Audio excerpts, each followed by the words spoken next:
Hello, and welcome to This Week in Design. Today, I would like to take you on a journey as we talk about an instructional design hero. The history of discovery is often riddled with tiny paragraphs that mention the discoverer and related facts around the discovery. But short of reading a biography, we really don't know much about the people that have made lasting impact on our society and our lives. Our hero made a lasting impression on instructional design, one that is felt to this very day. So, come with me as we hop into the Wayback Machine, buckle up, and set our time to yesteryear.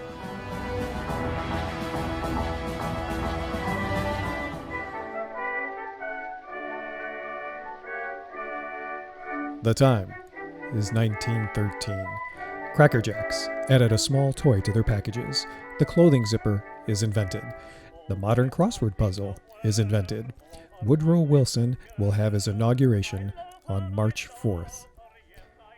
Born February 21st, 1913 in Langsford, Pennsylvania to immigrant parents, in 9 short months, Europe will be plunged into World War I.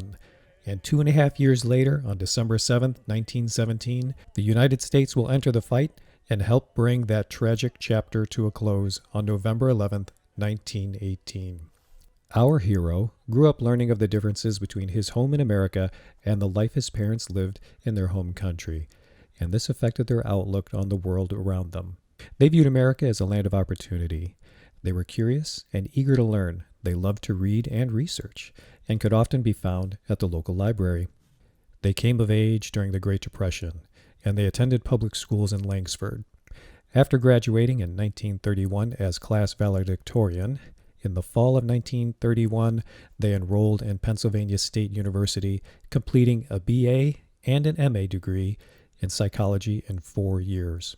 In addition to their studies, they were also a champion handball player in college, and later in life, they not only taught handball, but also ping pong, chess, how to compose, and how to write stories. Following graduation, they were employed for a year as a research worker with the Pennsylvania State Relief Organization. They then moved to Washington, D.C., where they took a similar position with the American Youth Commission. It was while working at the commission that they met Ralph W. Tyler. They were so impressed with Tyler that they decided to study with him. They began their doctorate studies at the University of Chicago in the summer of 1939. That summer, they met their future spouse, and they were married a year later. While completing their doctorate program, they were a research assistant in the Office of University Board of Examiners under Tyler's supervision. They received their PhD in 1942 and remained with the Board of Examiners until 1959. In 1948, they convened a meeting of college and university examiners throughout the country to discuss the possibility of designing a common framework for classifying the wide variety of intended learning outcomes that the examiners routinely encountered. 8 years later, with the help of Max Engelhardt, Edward First, Walter Hill, and David Krathwohl, the Taxonomy of Educational Objectives, the Classification of Educational Goals, Handbook 1, the Cognitive Domain was published. By the late 1960s, it became known simply as Bloom's Taxonomy. Bloom's Taxonomy has had an incredible impact on instructional design. I use the revised version all the time, and it's used in countless classrooms today to aid teachers and help students learn. I hope you enjoyed our little trip in the Wayback Machine and that brief glimpse at Benjamin Bloom's life and his contribution to instructional design. Up next, an instructional design villain.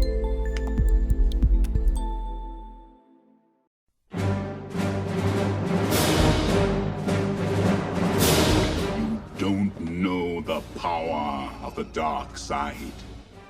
Welcome back. I would like to tell you another story. But before I do, I'd like to ask you a question. If you think about all of the books you've read, films you've watched, or stories you've heard, is there one villain that stands out?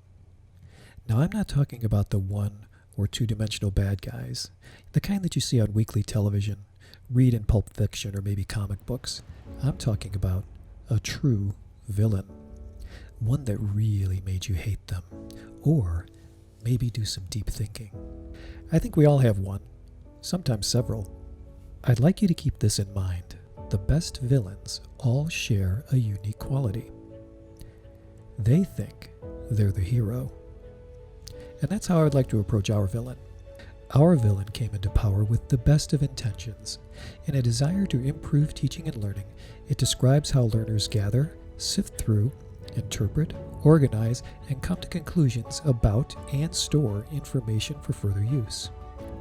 These are often categorized by sensory approaches: visual, oral, verbal, and kinetic. I'm of course talking about learning styles. The idea of the term learning style was first recognized as early as 334 BC by Aristotle, who believed that each child possessed specific talents and skills. The concept of learning styles has evolved ever since. More recently, Howard Gardner developed a popular iteration.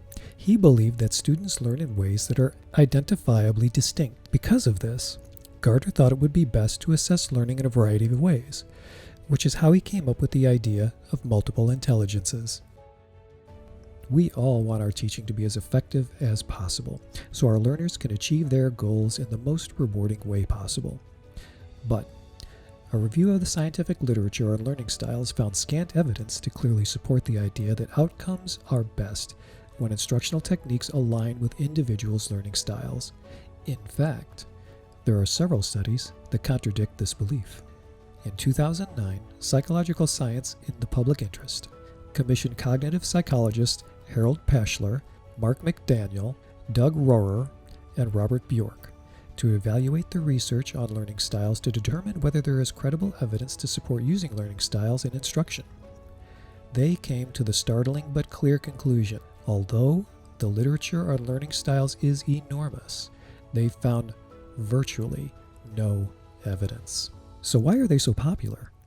Pashler and his colleagues think it's due to people wanting to identify themselves and others by type.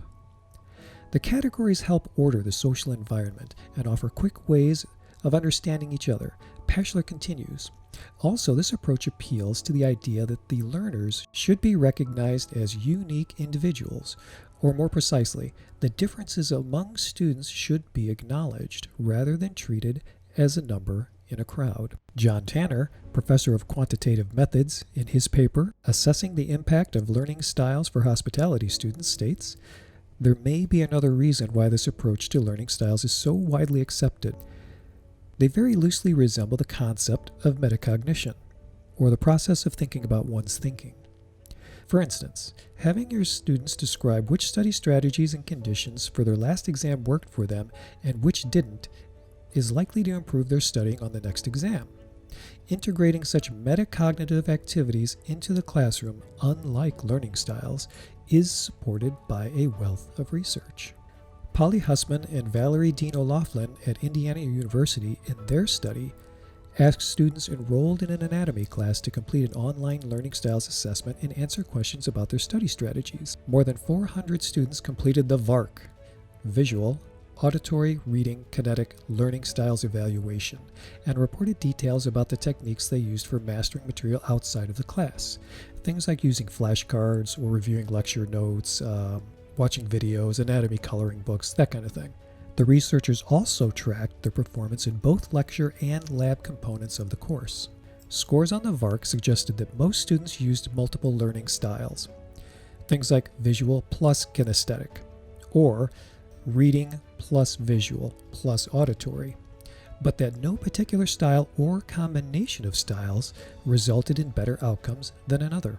Despite knowing their own self-reported learning style, nearly 70% of the students failed to employ the study techniques that supported those styles. Our villain was thought to help the learning process, but has proven to be less effective than other approaches. Like many of you, I've tried incorporating learning styles and thought that they were improving courses, but the data simply does not support this. Well, I hope you found that information on learning styles informative, and I do want to thank you for spending some of your valuable time with me today. Until next time, my friends, I'm wishing you a very happy, healthy, and safe day.